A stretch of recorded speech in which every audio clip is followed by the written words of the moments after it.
சாயி நமோ நமக. ஸ்ரீ சாயி நமோ நமக. ஜெய ஜெய சாயி நமோ நமக.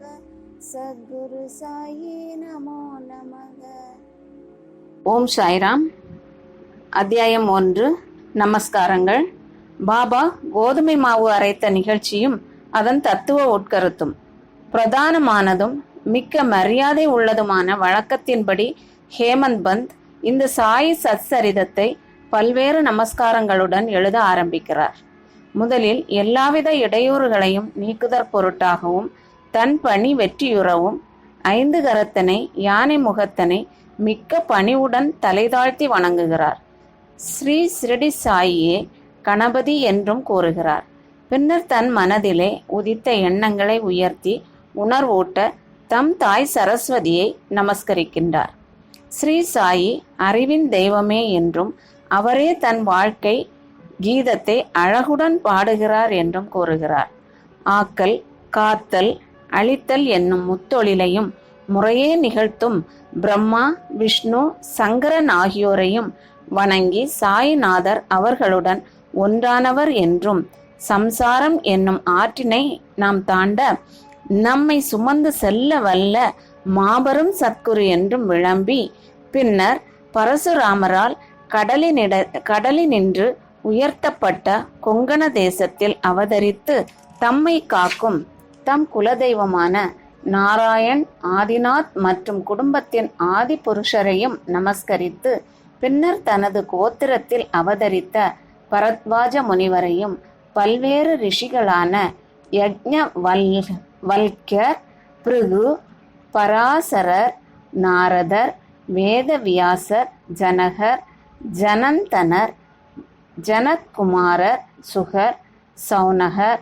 விஸ்வாமித்திரர், வசிஷ்டர், வால்மீகி, வாமதேவர், ஜைமினி, வைசம்பாயனர், நவயோகிந்திரர் முதலியோரையும் நவீன மகான்களாகிய நிவ்ருத்தி, ஞானதேவர், சோபான், முக்தாபாய், ஜனார்த்தனர், ஏக்நாத், நாமதேவர், துகாராம், கனகர், நரஹரி முதலானோரையும் பணிந்து தலைவணங்கி, பிறகு தனது தாத்தாவான சதாசிவரையும் தகப்பனாரான ரகுநாதரையும் தம் இளம் வயதில் மறைந்த அன்னை மற்றும் அவரை வளர்த்த அத்தை, அன்பிற்குரிய அண்ணன் ஆகியோரையும் வணங்கி, பின்னர் படிப்பவர்களை வணங்கி தமது பணிக்கு முழு அன்பையும் சிதையாத கவனத்தையும் கொடுத்தருள வேண்டிக் கொண்டு, கடைசியாக தனது ஒரே அடைக்கலமும் பிரம்மமே மெய்ப்பொருள்,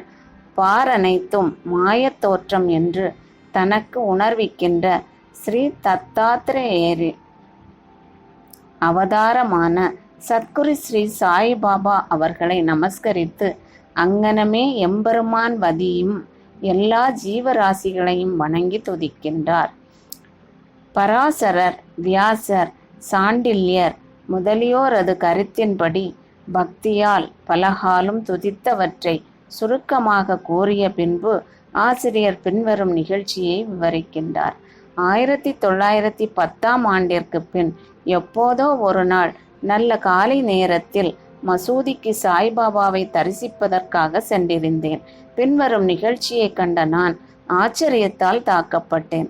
தமது முகம், வாய் இவற்றை கழுவிய பின்பு சாய்பாபா கோதுமை மாவு அரைக்க தயார்படுத்துவதில் முனைந்தார். ஒரு சாக்கை தரையில் விரித்து அதன் மேல் திருகையை வைத்தார். பின்பு முறத்தில் கொஞ்சம் கோதுமையை எடுத்து தம் கப்பினியின் கைகளை மடக்கி கொண்டு கையளவு கோதுமையை திருகை குழியில் இட்டார்.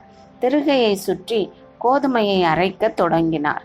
பிச்சை எடுத்து வாழ்ந்து எவ்வித உடைமையும் சேமிப்பும் அற்ற இவர் கோதுமை மாவு அரைக்க வேண்டிய அவசியம் என்ன என்றவாறு நினைத்தேன். அங்கு வந்த சிலரும் அவ்வாறே எண்ணினார்கள். ஆயின் ஒருவருக்கும் பாபா என்ன செய்கிறார் என்று கேட்க துணிவு வரவில்லை. பாபா மாவரைக்கும் இச்செய்தி உடனே கிராமத்தில் பரவி ஆண்களும் பெண்களும் பாபாவின் செய்கையை காண பெருந்திரளாக மசூதிக்கு வந்தனர். கூட்டத்தில் இருந்த தைரியமுள்ள 4 பெண்மணிகள் வலிய நுழைந்து பாபாவை ஒருபுறம் ஒதுக்கிவிட்டு திருகையின் கைப்பிடியை பற்றி பாபாவின் லீலைகளை பாடியவாறு மாவரைக்க தொடங்கினர். முதலில் பாபா கடும் கோபம் அடைந்தார். ஆயின் அந்த பெண்மணிகளின் அன்பையும் பக்தியையும் கண்டு மிக்க சந்தோஷமடைந்து புன்னகை புரியலானார். அவர்கள் அவ்வாறு அரைத்து கொண்டிருக்கையில் பாபாவுக்கு வீடோ பிள்ளைகளோ அன்றி அவரை கவனிக்க யாருமே இல்லை என்பதால் அவர் பிச்சை எடுத்து வாழ்ந்தவராதலாலும் அவருக்கு ரொட்டி செய்ய கோதுமை மாவு தேவையிருக்கவில்லை. எனவே இவ்வளவு அதிகமான மாவை என்ன செய்வார்? ஒருவேளை பாபா அன்பாயிருக்கும் காரணத்தால் இம்மாவை நமக்கு பகிர்ந்து கொடுத்து விடுவார் என்றவாறு எண்ணியபடி பாடியவாறே அரைத்து முடித்து திருகையை ஓரத்தில் நகர்த்திவிட்டு கோதுமை மாவை 4 பிரிவாக பிரித்து ஆளுக்கு ஒவ்வொரு பகுதியாக எடுத்துக்கொள்ள தொடங்கினார்கள். இதுவரை அமைதியாகவும் அடக்கமாகவும் இருந்த பாபா கோபமடைந்து, பெண்களே, உங்களுக்கு பைத்தியம் பிடித்து விட்டதா? யாருடைய அப்பன் வீட்டு பொருளை இவ்வாறு அபகரிக்கிறீர்கள்? நீங்கள் தடங்கலின்றி மாவை எடுத்து செல்வதற்கு நான் முன்னம் உங்களிடம் கடன் பட்டிருக்கிறேனா என்ன? தயவு செய்து இப்போது இதை செய்யுங்கள். இம்மாவை எடுத்து சென்று கிராம எல்லைகளில் கொட்டிவிட்டு வாருங்கள் என்றார். இதை கேட்டபின் அவர்கள் வெட்கமடைந்து தமக்குள் ஏதோ முணுமுணுத்து கொண்டு கிராம எல்லைக்கு சென்று பாபா குறிப்பிட்டபடி அங்கே மாவை பரப்பிவிட்டார்கள்.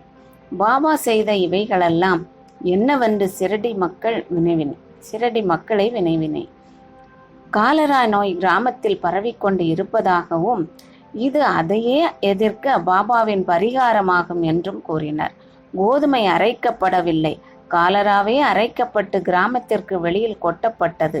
இந்நிகழ்ச்சியின் பின்னர் காலரா மறைந்து கிராம மக்கள் மகிழ்ச்சியுற்றனர். நானும் இவற்றையெல்லாம் அறிந்து கொண்டதின் மிக்க மகிழ்ச்சி அடைந்தேன். ஆனால் அதே சமயம் எனக்கு ஒரு ஆச்சரியம் விளைந்தது. காலராவுக்கும் கோதுமை மாவுக்கும் பூ உலகில் உள்ள ஒற்றுமையாது? சாதாரணமாக அவைகளுக்கு உள்ள உறவு என்ன? அவை இரண்டையும் எங்கனம் இணைக்க முடியும்? இந்நிகழ்ச்சி விவரிக்க இயலாததாய் இருந்தது. நான் இதை பற்றி சிறிது எழுதி என் மனம் நிறைவடையும் வரை பாபாவின் இனிக்கும் லீலைகளை பாடுவேன். இந்த லீலையை பற்றி இவ்வாறாக எண்ணமிட்டபின் என் உள்ளம் மகிழ்ச்சியால் நிறைந்தது.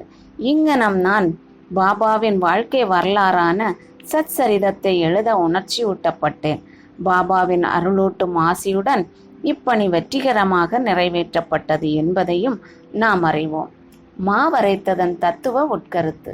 சிரடி மக்கள் இந்நிகழ்ச்சியை ஒட்டி அமைந்த காரணத்தை தவிர வேறு ஒரு தத்துவ உட்கருத்தும் இருப்பதாக நாம் நினைக்கிறோம். சாய்பாபா ஏறக்குறைய 60 ஆண்டுகள் சிரடியில் வாழ்ந்தார். இந்நீண்ட காலத்தில் அவர் பெரும்பாலும் தினசரி அரைத்தார். கோதுமையை மந்திரமன்று பாவங்கள், உள்ளம், உடல் ஆகியவற்றின் துன்பங்களையும் கணக்கில்லா தன் அடியவர்களின் துயரங்களையும் அரைத்து தீர்த்தார். கர்மம், பக்தி என்ற 2 கற்கள் அவர் திருகையில் இருந்தது. முன்னது கீழ்கல்லாகும், பின்னது மேற்கல்லாகும். பாபா பிடித்து அரைத்த கைப்பிடி ஞானமாகும். சத்துவம், ராஜசம், தாமசம் என்ற முக்குணங்களை சேர்ந்த நமது எல்லா உணர்ச்சிகள், ஆசைகள், பாவங்கள், அகங்காரம் இவைகளை நிகழந்துகளாக்கி முன்னோடி வேலையாக அரைக்கப்பட்டாலன்றி ஞானம் அல்லது தன்னை உணர்தல் என்பது முடியாதென்பது பாபாவின் உறுதியான தீர்ப்பாகும். இக்குணங்களை தள்ளிவிடுவது அத்தகைய கடினமானது. ஏனெனில் அவைகள் அவ்வளவு நுட்பமானவை.